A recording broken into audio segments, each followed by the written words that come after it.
بھی اصلاح کا ارادہ نہ ہو وہ غمگین نہ ہو۔ یہ محدثین کسی کو دجال، کسی کو کذاب، کسی کو شیعہ کہتے ہیں اس لیے کہ تاکہ صحیح حدیثیں غلط حدیثوں سے مستعد ہو جائیں اور امت کو صحیح دین نہ کہے۔ اور اگر کوئی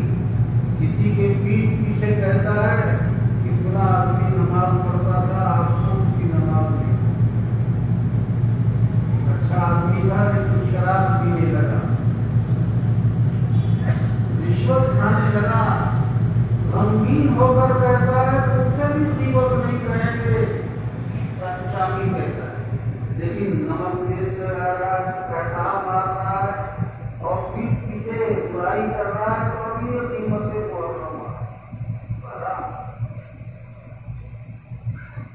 تو امام مسلم کا انداز یہ ہے کہ وہ سند کے ساتھ اپنی کتاب شرح شروع کرتے ہیں۔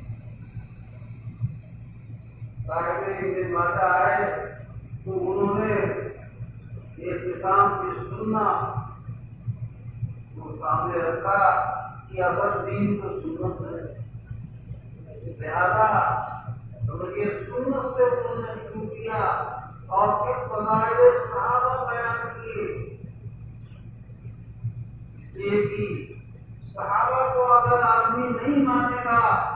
تو دین سے جو ہے کہتے اس تک آئے۔ اصحابی کالنجوم بِأَيِّهِمْ اقتدیتم اهتدیتم۔ مکتوبات مجددہ ثانی میں لکھا ہے کہ کسی نے حضرت سے پوچھا کہ حضرت معاویہ رضی اللہ عنہ کا مرتبہ بلند ہے یا حضرت تھوڑے سے بلند تھا؟ تھوڑے سے ترغیب ہوا ہے کہ آپ نے بعض صحابہ سے کہا کہ جب قلب و یمن سے تمہارا گزر ہو تو میرا سلام کہنا مجھے اور اپنے لیے دعا کرنا، بڑے بڑی، لیکن ماں کی خدمت کی وجہ سے حضور صلی اللہ علیہ وسلم کی صحبت نہ پا سکے۔ معاویہ رضی اللہ عنہ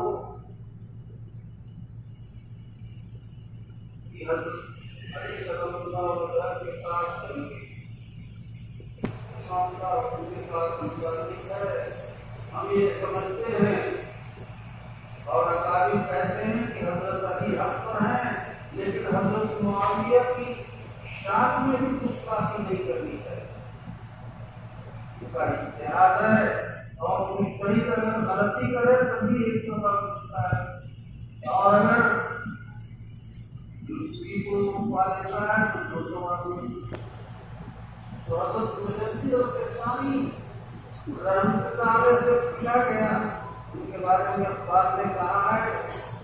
وہ